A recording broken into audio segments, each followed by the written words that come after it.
Welcome in, Big Blue Nation, to another episode of the Cats Talk podcast. I'm your host, Cameron Johnston, joined by my co-hosts, Jacob Boyers and Tyler Britton today. Guys, they say all good things must come to an end. Kentucky Wildcats' football winning streak of 3 is snapped in Nashville, Tennessee at the hands of Diego Pavia's mom. I mean, she really just screwed over this entire team. I don't know what you guys have to say about it. That's really all I got to see for most of the game. From the parts of the game that I was watching, I just saw her like grinding on a rail for a good amount of it. I saw her doing that, and I saw Diego throwing bombs over the top of our defense. Felt like I was watching the Tennessee-Kentucky game. Vandy just throttled us 45-17. And what everybody has said is an electric atmosphere, which saying that about a Vanderbilt football team and something in Nashville outside of Broadway Street is very surprising. But just kind of want to get your guys' overall takes on Kentucky's winning streak stopping at 3.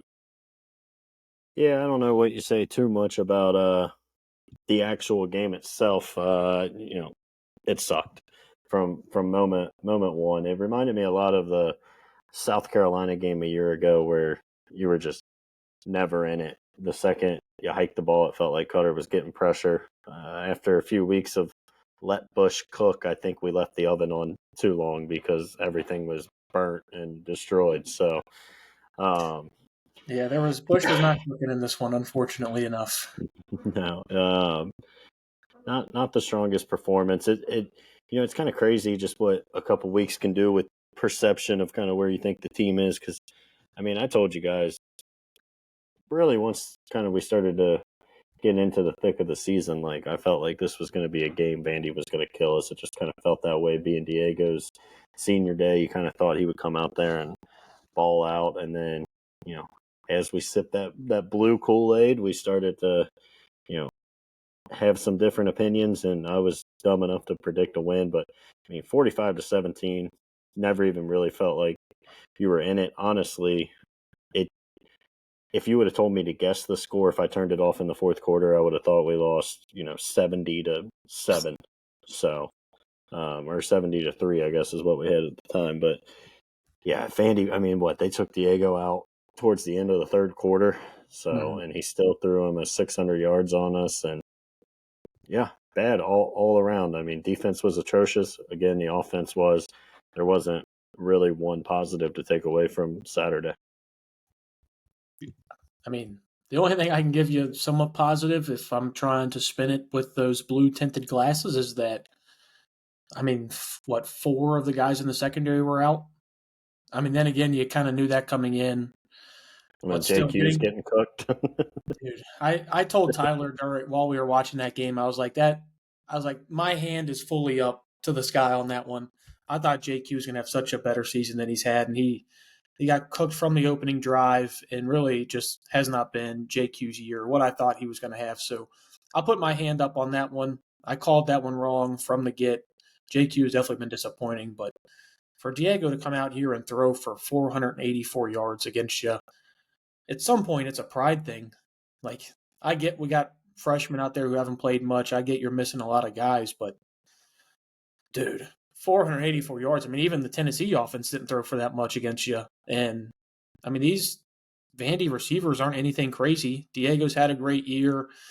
And, I kind of mentioned I thought this might be where Diego tries to make a Heisman case for himself, and it went wrong and goes in Kentucky's favor.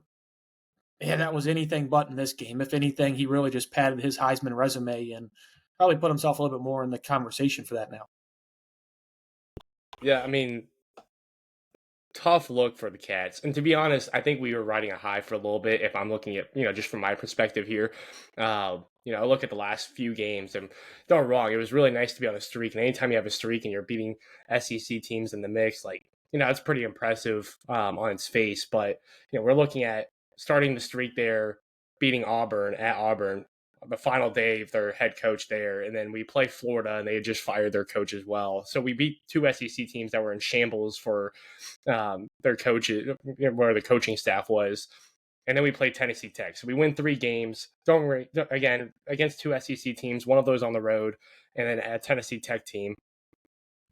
looking back on it, I think we were a little bit high on that. And Cam, I think, the last podcast we ran, I was telling you, I was like, I don't know. Vandy has a lot to play for here. They're playing for a playoff spot. Diego was playing for a lot himself. It just seemed like the energy was there. This was going to be a tough battle. I was generally surprised in the regard that, I thought it was going to be a little bit closer. I thought we were going to be competitive. I thought the confidence was back. We were playing really well offensively for a while there. And, I just thought that this was going to be an opportunity for us to be close in this game. 17 points, and we didn't get the 2 touchdowns until the fourth quarter. That's just not enough to compete. Our defense, albeit has been better in the run, hasn't stopped the pass game really all year.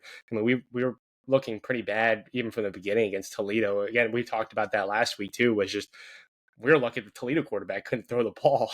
Otherwise, we were in shambles there too. But, we 539 yards passing between 2 quarterbacks. It's insane to me. That's what we let up on defense. I mean, we made 2 receivers for Vanderbilt look like all-world receivers.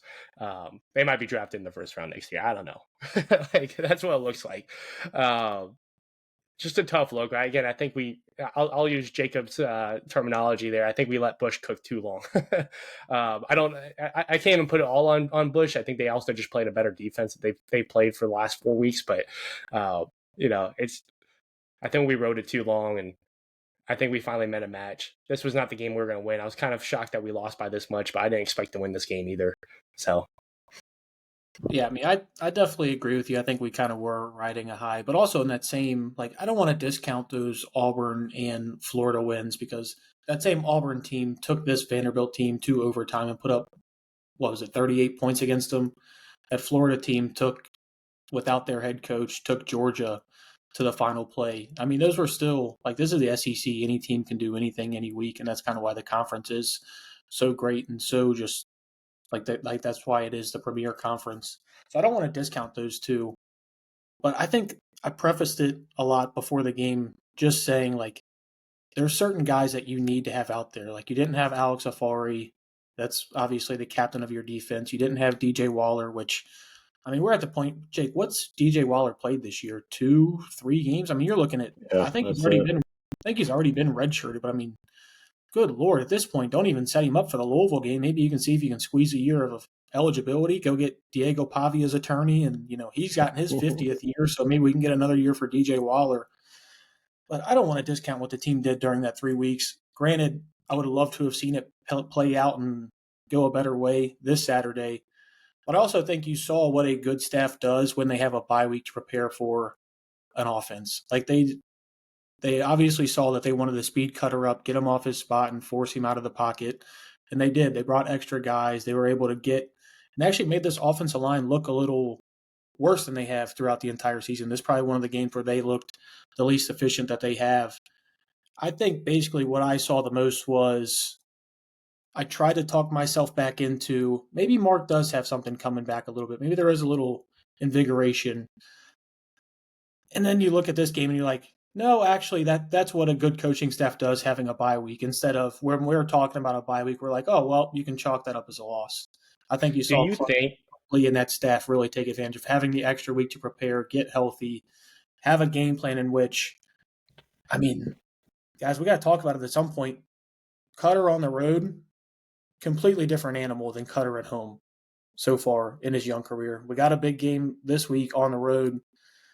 I want to see him start to step up in those road environments. He hasn't done it yet so far, and it's a little concerning this far. Do you guys think that this was a bigger step back for Mark Stoops?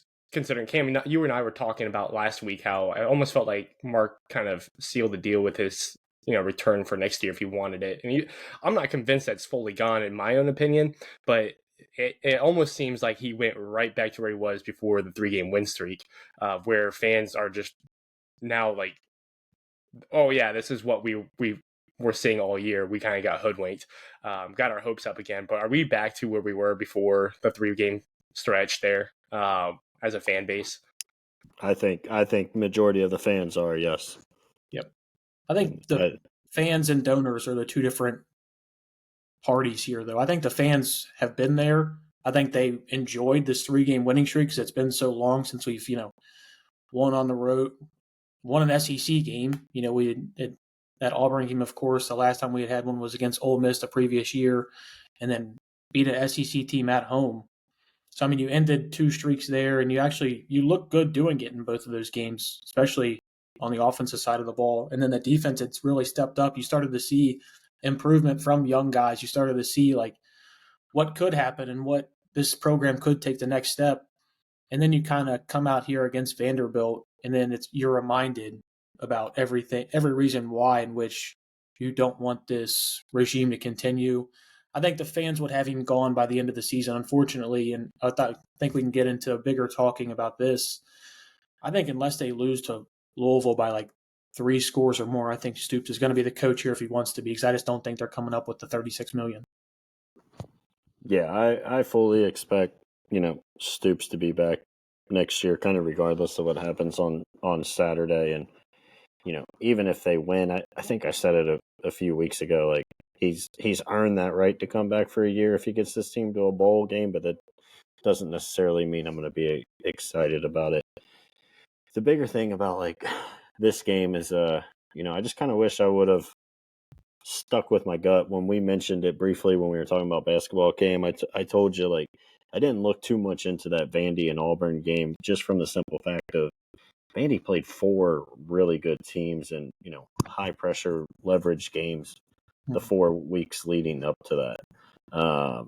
And I think when they got to that Auburn game, they were pretty gassed, and that bye came at the perfect time for them. And then you saw what they were just able to do to us. I mean, there's not one unit of this team that I felt good about. Even with Stoops coming back, like all the kind of praise we've had the last few weeks for Brad White, like there's also been 2 horrific games thrown in here this year in Tennessee and Vandy. Like I'd say absolutely. 3. That Eastern Michigan game's got to Yeah, be in and there. even that one, they moved the ball kind of at will. And, yeah, he had some games where they looked pretty good defensively, but you kind of look at what those offenses have done outside of there. Like, I know Texas just played a huge game and Arch played really well, but I mean, that game, Arch just missed open receiver after open receiver, and then you look at Auburn all year outside of that Vandy game has been an atrocious offense. So, I don't feel confident about one person on this staff returning for next year. Yeah, I'm there with you. Thing is, I think they're running it back. I don't really think they're the only person. Right. The only person I can see leaving is honestly Brad White, because I think him and Summerall have a connection down there if he does get that job at Auburn, and that might be Brad White's best chance to just jump off of this ship while he can. Stay in the SEC as a defensive coordinator. They have that connection, obviously, but I don't know.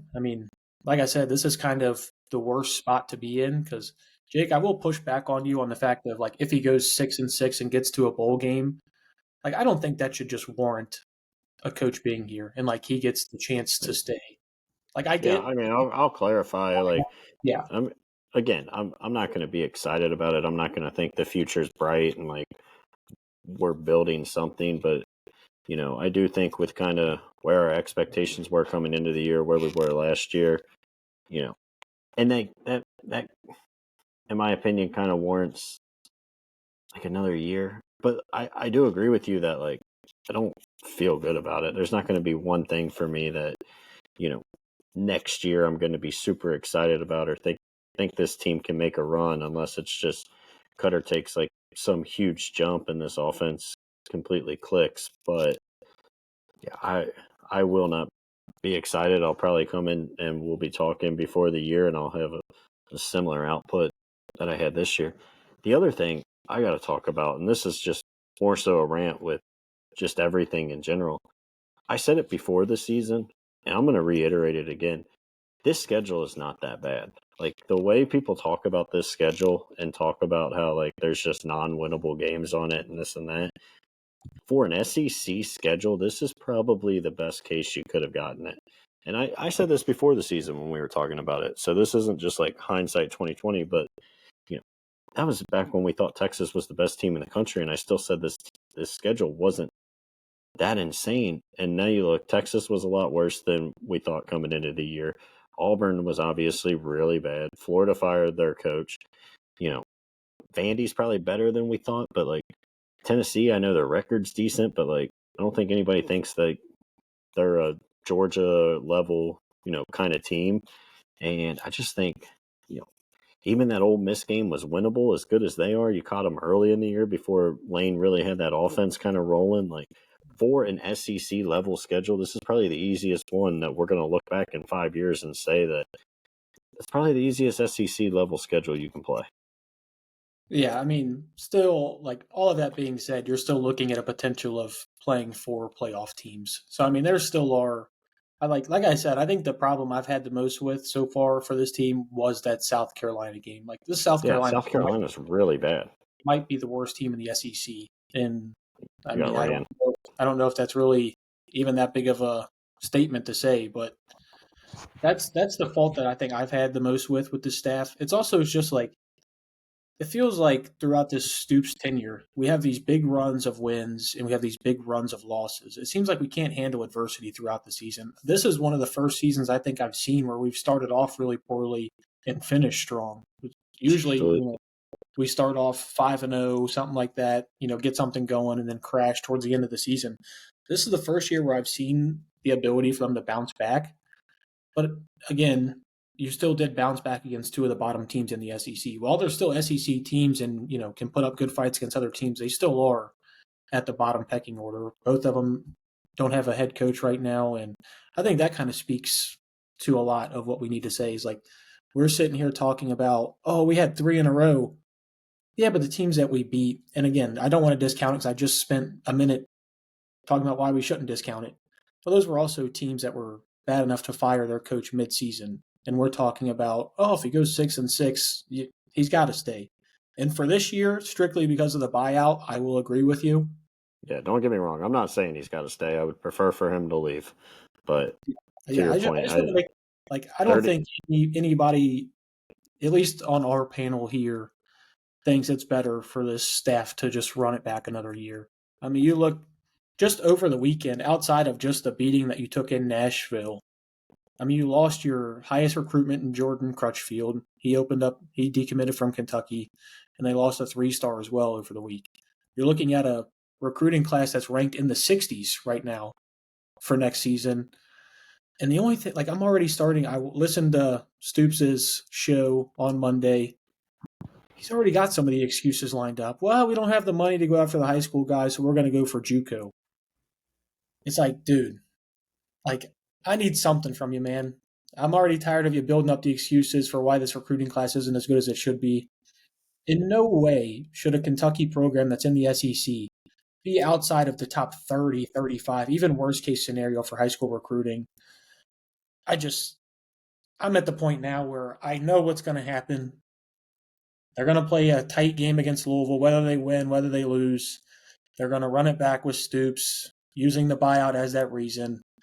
They're going to be stuck in this turmoil all year next year. And Jake, I mean, if you can't get you and I excited about a football season in which we're huge Kentucky fans, I mean, think about the average fan. Like, think about just in general, like a friend of all of ours, Nick Biltz. You think he's going to know a singular player on that team when he comes next year outside of like Cutter Boley if he does return? I mean, you got to be able to get this fan base excited. I get if you go out and you hire a Will Stein, if you hire a Brian Hartline, take your pick of whoever you'd want.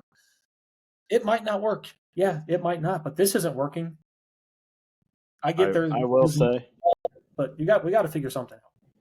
I will say the one, and this is just me grasping for, a positive spin on running it back next year, is that means that hopefully, based on all kind of the reports that you've heard from, KSR and everything, that it won't be Mitch Barnhart making that next hire at this point.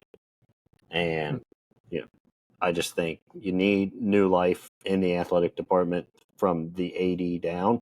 And you saw just what that rejuvenation can do to a basketball program.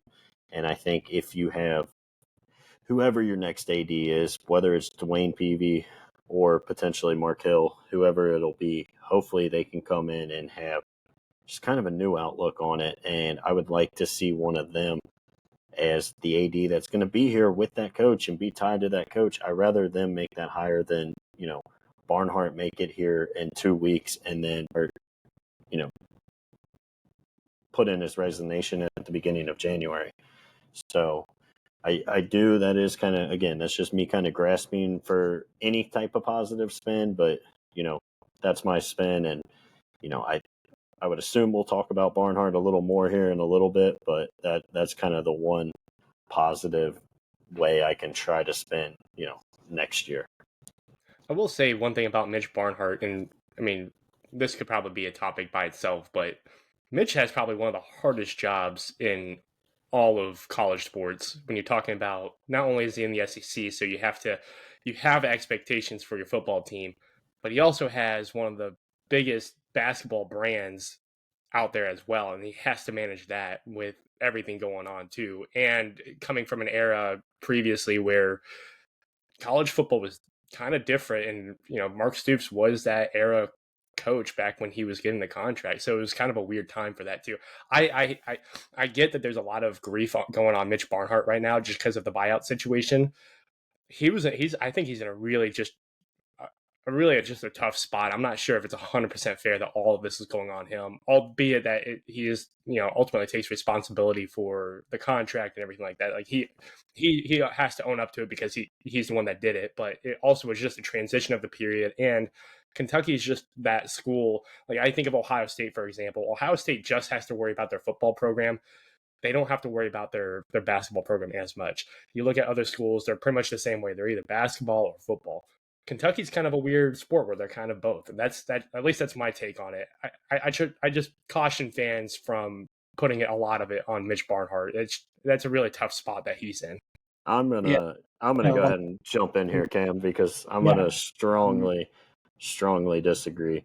I'm there with you, so I'm sure I'll reiterate your points. Let me start with the things Mitch Barnhart has done well, right? He's been here a really long time. He's a very, I think, overall successful AD when you look back at it. The John Calipari hire, the Mark Stoops hire, he deserves a lot of credit for. What he's done with the secondary sports, baseball is relevant. Volleyball, Cam, you were just watching the SEC, tournament game. Women's volleyball too. Yeah, gotta put that out there. That's what I just said. But yeah, I'm sorry, I didn't hear you. But no, like secondary sports. I mean, we won a national title in volleyball. We've had a pretty good track program over the years, and I think he's done really, really good things. The issue, I think, has been more so the last 5-ish years. He has made two of the worst contracts this school has seen at both of your high level sports, your basketball moneymaker and your football. And when you look back at it, Tyler, like, if it wasn't for Arkansas, we'd be sitting here having the exact same conversation in regards to basketball about an ungodly buyout that we can't afford to pay at a time where, like, we're trying to raise money for NIL and this and that. He was very slow to adapt to NIL. He was very slow to make changes that would bring in money for NIL. When you look at just like beer sales, that's an extra few $1 million a year that we were essentially giving away. He's made the football experience as a whole worse for all the people that go to the game. There's zero tailgating, experience that compared to what it used to be. You listen to what people talk about Vandy did with this renovation, and now it's like this great atmosphere. And people talk about if you go back 20 years and you drop into Commonwealth Stadium, everything's the exact same it was then. Like, there's no atmosphere. We're playing Dumas Walker 187 times throughout the football game. And just, I think Mitch was the perfect AD up until this NIL era. And I think everything he did was pretty successful. I mean, he also hired some bad coaches, but I think he had a quick trigger to get them out, right? Like, if you hire a Billy Gillespie, what do you do? 2 years later, you move on from him and you hire John Calipari. So he does deserve credit for that. But these last few years, and then again, those two contracts are going to go down as some of the worst in school and SEC history. We very well, if John Calipari didn't reach out to Arkansas and start talking to them, we would be in the exact same situation in basketball where we'd be pulling our hair out and talking about how we're ready for a change, but we can't make a change because we have a coach that has an absurd buyout and a lifetime contract. And then you go and you give Stoops a crazy buyout, and then for some reason you decide to sign in the paperwork that it's all due within 60 days. It was him and Jimbo Fisher were the only two that had that. Again, if it was just $37 million was his buyout, but you could extend that over 7 to 10 years like every other coach, this wouldn't be a conversation. But the fact that you have to pay it in 60 days makes it like I just don't understand how that gets put in there. I really don't. It really makes no sense. And you mentioned, I mean, at that point, I mean, let's think about what Stoops had done for the University of Kentucky. And even if you want to like clown the Jimbo Fisher hire, at least he had won a national championship with Florida State. Like at least there was a little bit more gumption into why he had earned that contract rather than what Mark Stoops had. But I kind of want to mention, you mentioned the bad hires. I mean, think about basketball. He's made 3 hires now. Jury's still out on Mark Pope. We can't give that a complete grade, good hire or bad hire yet. Billy Gillispie was obviously a horrendous hire, had to fire him after a year or two. Then you hit a home run with John Calipari. You hire Joker Phillips, terrible hire. You have to fire him after a year or two, in which they play a game against Vanderbilt, and there was like 37 fans in attendance for that game. And then you hit a home run and you hire Mark Stoops. But when you hired both of those home runs, you gave him horrendous contract extensions, which tied him up basically for life. Jake already mentioned how Arkansas helped us out, and Calipari really helped us out, unknowing, I'm sure, for Calipari. He thought he was going to be able to come back after talking to Arkansas. I mean, right now, I remember I sent something to Jake earlier in the year when it was talking about potential Mark Stoops going to Virginia Tech, when there was those rumors floating around for a hot second, and just hoping and praying we had another chicken man down there in Blacksburg. I get Mitch Barnhart. He's wearing a ton of hats for the university. He has a lot to do. But I also want to talk about to where if he retires, he has a 2-year contract to where he gets $800,000 a year to be an assistant. Like, come on, man. Who's like, and somebody outside of Mitch has to agree to that deal. Like, where? It can't just be Mitch signing off on all these things. Like, who else is in these rooms that are signing off on these things with him? And I genuinely don't understand it because, like, if you want to screw over the university, Mitch, please do that $800,000 a year. Leave the University of Kentucky on a bad note. Fans already are split down the middle on whether they like Mitch Barnhart or not. I met him in person. Seems like a great, down-to-earth guy. Anytime you've had any interactions with him, he's a stand-up guy. But I genuinely think if he takes that assistant job that he has written in his contract that's going to pay him $1.6 million over 2 years, when he knows what's ahead for the football program and how much NIL they're going to need coming forward, and how that the University of Kentucky Athletics is actually not, in the green making money at the moment, I think that'll be a bad look on Barnhart and really just a stain on what he has done he's the longest tenured AD. Is it in the country now or is it just the SEC? Yeah, I think it's in the country. I mean, you're talking about what could be 20 plus years, yeah. And you're talking about what could be a great run. I think that would really stain it on his part. And I'm with you, Jake. I don't know whether I genuinely don't know. There's so much that go into it because he had 2 great hires, but then he followed them up with horrendous contract extensions, and he also had 2 bad hires. So you look at it from that way, he went what would you say? 2 out of 6? Yeah, I mean, with that, maybe split down the middle, call it half and half. It sounds crazy, but like I do think you get some credit for getting those guys out of here on time. Like, I mean, Billy Gillispie at the time on paper, everybody thought like not just people around Kentucky, people around the nation. Like he was outside of Billy Donovan, and then at the time Mitch didn't want to interview Cal. Like he was right up there, I think, with the rest of them. He had Texas A&M, very relevant in college basketball, and then who knows? I mean, Billy's still as crazy as it is a good basketball mind. It was just all of the other issues that came along with Billy Gillispie that got highlighted when he was here in Lexington. But like, and again, there's a lot of positives with the sports that aren't, men's basketball and football. I mean, the Kenny Brooks hire is looking like an absolute home run, and there's a real world where he's the best women's coach to ever coach here and could take us to heights in women's basketball that we've never been to. But it just does show that, like, at the end of the day, people are only going to remember really what you did for men's basketball and football at just about any high-level program outside of a handful where it might be like baseball as well.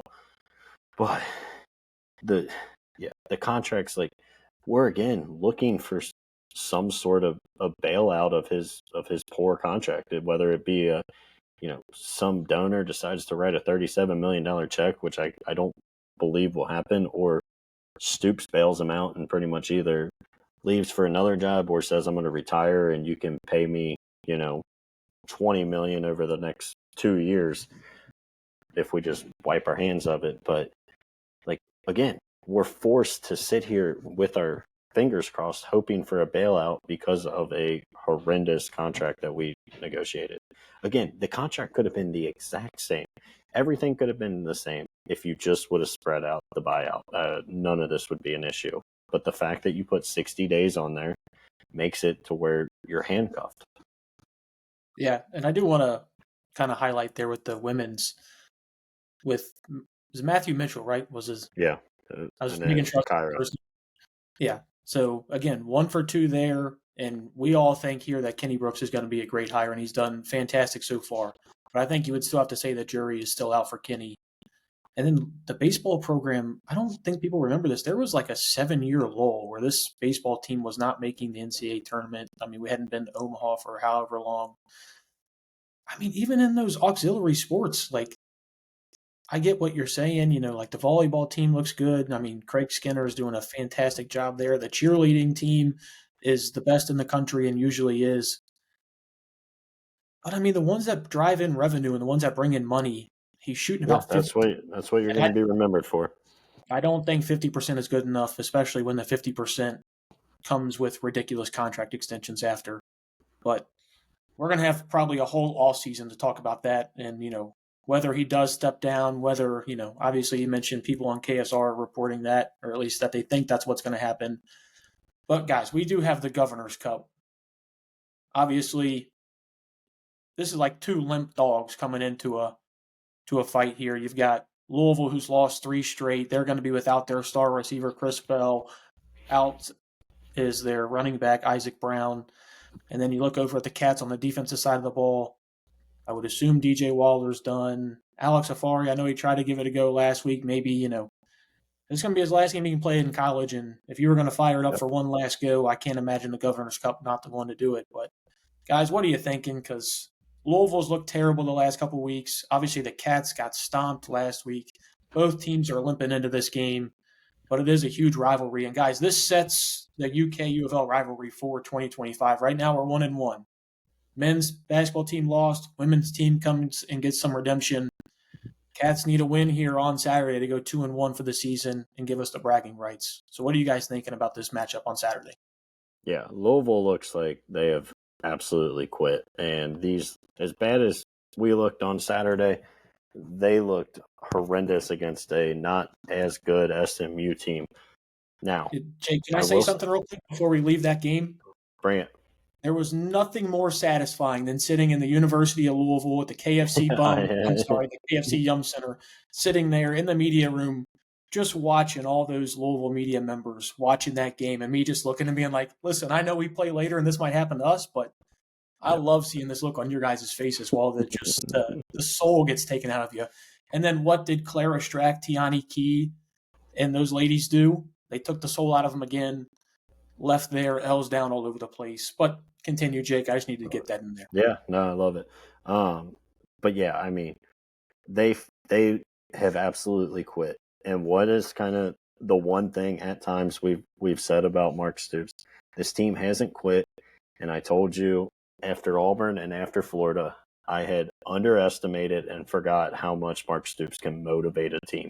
Just when you think they're dead, just when you think it's over, that doesn't mean that like everything's going to go perfect and I think we're going to come out there and stomp them. But I do think Louisville has 0 to play for. They've, again, looked like they've quit the last 3 weeks. Their quarterback's throwing everybody under the bus. They have all these people out on offense. And I just think, man, Mark Stoops is going to find a way to get the boys motivated and have them ready to go. It's the one characteristic he has that I think is as good as anybody in the country. And for a game with Vince Marrow on the other sideline and everything that's happened this year, there's no world where Stoops doesn't have – I think he's just going to have one of those all-time Stoops' performances. And if he would just potentially willingly step down at the end of this year, I think this would be the storybook like way to end it, is him going out there, rallying the troops, getting the guys fired up, and they go out and kick Louisville's ass. That would, I mean, if you could write at least my picture perfect ending to the Stoops, Yeah, I mean, that would be it. Taking down the little dog out there. And then he tackles Vince at midfield after the game. Yeah. I mean, that would be what, 4 straight games we beat them at their house if we win this one on Saturday. I think so, yeah. I mean, that would be awesome. Especially, I mean, you had this Louisville fan base talking about the playoffs early at the beginning of the season. I mean, first off, how often are they going to do this? I get they're in the ACC, and it's pretty easy to go to the playoffs in the ACC. But at what point do they realize like they are the University of Louisville and like their football program? You had a Heisman Trophy winner, and you still couldn't get it done. It's not going to happen with Miller Moss. No, and I mean, he hasn't been that good. And then I saw all their fans, they had a good opening drive on Saturday because every single one of them was like, this is who should have been starting all year. And then I think he threw for a combined 30 yards the rest of the game. So, I mean, typical Louisville fan fashion, celebrating prematurely. Yeah, I'm going to go with the Cats here for this game. I have the Cats looking good. I think they have everything to play for. They're sitting there 5-6. One more game, they get into a bowl. You guys mentioned Mark Stoops has a way to motivate his team. I think that unlike last year it was kind of different. We didn't have anything to play for late in the year. I think some of these guys were checked out. They were already looking for their draft status. It was abysmal to watch the team at the end of the last year. I think this year, even with the Vandy loss, Cam, you and I talked about last week, what were the odds that we'd at least split 1-1, if not go 2-0 for these last 2 weeks? And I gave it a high 75% chance. I know you gave it a 95% chance, which I thought was a little ridiculous. But 90, but yeah, I said a high number. It is what it is. But I think this is the game that the Cats will come on top for those reasons. I think that, this is a game that they play so that way they can have another. It's Louisville. It's at the end of the year. They owe them from the last couple of years. I think that this is the game. And to your point, I thought the energy was there. Even when we were there in the arena, the Yum Center. I'm going to give them a little credit here. The Yum Center. I saw your hand. You were cramping the entire time because you were excited. your L's were down the entire time from start to finish. And the energy in the arena was nothing but superior on Kentucky's side. And I just feel like that's going to carry over onto the football field on Saturday here. Yeah. So I got both of you guys taking the Cats in the Governor's Cup. Guys, we did this with basketball. I'll fall on the sword. Thank you. I will do it. I will be the one that falls on the sword and picks the Cardinals. I mean, I just got like a little like pain just shooting up my chest just saying that.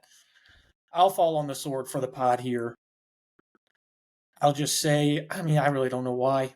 I'm going to say maybe, they saw something that Vanderbilt did and the way they blitzed, got Cutter off of his spot. I think if they are going to win this game, it's going to have to be one where this is just too big of a game for Cutter.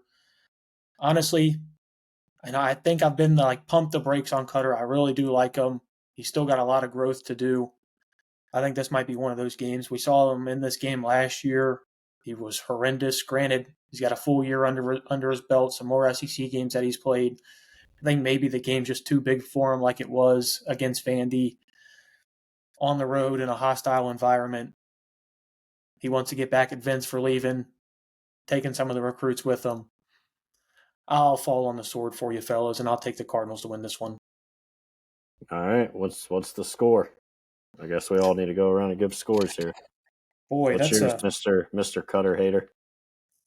Oh, here we go. I'm gonna get labeled as this now, just so I can see this. I try to fall on the sword for the pod here, and I get just diminished immediately after. I'm gonna say the offense has a better game in this one. I'm gonna say they're actually able to run the ball. I'm going to say the defense actually plays somewhat well, but I do think big plays become a problem again in this game. And Tyler, we mentioned it while watching the game. We started missing open field tackles so much again in this game. And that was something that while the defense had been playing well, they were making those open field tackles and, no yards after catch, no, yards after contact. They were just making those tackles. I'm going to say that's a big problem for them in this game, and it kind of bleeds over from last week. And honestly, guys, if we're just looking at it head coach to head coach, I think Brom's better offensively right now than Mark Stoops is defensively. And I think for that reason, Louisville gets it done. I'm going to say it's a final score of 27-21. I'm going to say we end up turning the ball over twice on offense. Ends up being the key diminishment in why we lose this one. I actually think this is going to be a Cutter good game. Like, I think he's going to come out and answer after last week. Again, he was not good Saturday.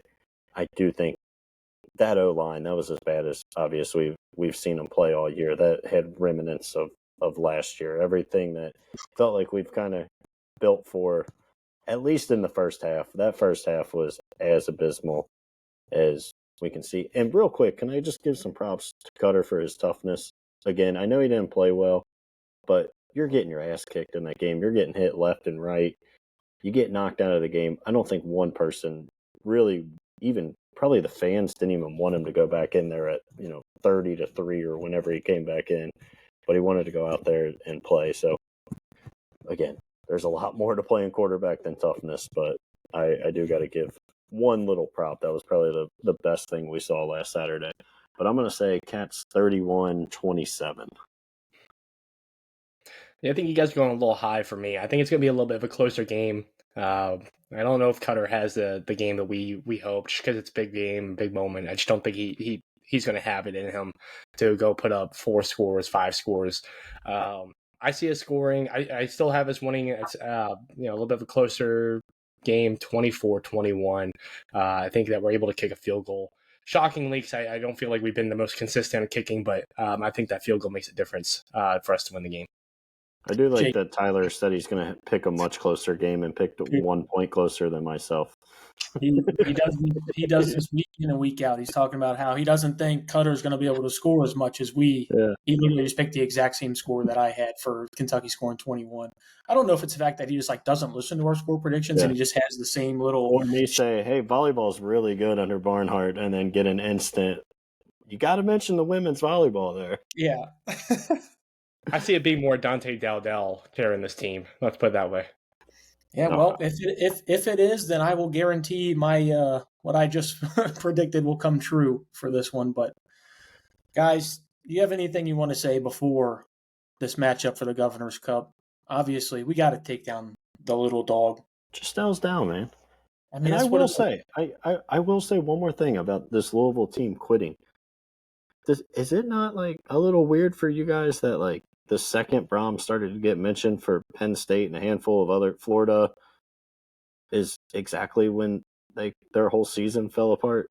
I mean, I'm not. Who knows? Definitely not weird, but I mean, if you're those, he definitely could have been one that was. I mean, he was definitely. It feels like maybe he wasn't solely focused on Louisville for a few weeks there. Now, maybe those job offers have gone away, but right when they started talking about that, his team completely quit and they look abysmal. You know, it'd be really funny, Jake, is if he were to take one of those jobs and he doesn't hire Vince and he just leaves him at Louisville to stay there by himself, and now he doesn't have his friend there, and he's Vince just stuck in that miserable city. We were down there, had to try to get a nice cup of joe before I went to the KFC Yum Center. Terrible. It was horrible, and I should have expected it. I was in the city of Louisville. I should have expected it. But guys, you mentioned it. It's our 3rd consecutive week of Louisville Hate Week. 3rd consecutive. Obviously, we need these football cats to go out there. Need Cutter to put on a show. We just need this team to. We got a lot of seniors, a lot to play for. We want to go bowling. We don't want this to be the last game of the season. I want to see you two clowns and us all previewing another game, previewing what could be Stoops' last game. Who knows? I don't know. There's a lot of storylines that could go into this game on both sides, Louisville and the University of Kentucky. That's all we've got for you here on the Cats Talk podcast. We'll obviously have a video for you wrapping up what could be the season or previewing a bowl game, depending on what happens in Louisville on Saturday at the Governor's Cup. Follow us on Instagram, on X, on TikTok. Jake's doing some fantastic things on X over there. He's calling Dan Dockich a clown, which is always funny. I like seeing that. He's an easy target. It's almost like us kind of just roasting Tyler here. It's just such an easy target. You just have to do it. Speaking of Dockage, real quick, did you guys see the video he put out where he was like talking about how bad Kentucky is and this and that, and how UK fans are turning on Mark Pope and we're the worst and all this, and it looks like he shot it through a camcorder that came out in the 80s with his wood panel walls behind him. I mean, it was, you think Tyler's setup is blurry and bad. I mean, it was the worst thing I've ever seen. I mean, I expect nothing more from the Dockage. So, I mean, that's just where we are here. Guys, let's go ahead. Everybody give me some L's down here. I'm already there, buddy. Go ahead and take care of these bums down there in Louisville. Cats Talk Podcast will have you covered on YouTube, Spotify, Amazon Music, and iHeartRadio. That's all we got for you. L's down. Go Big Blue. L's down. Go Big Blue.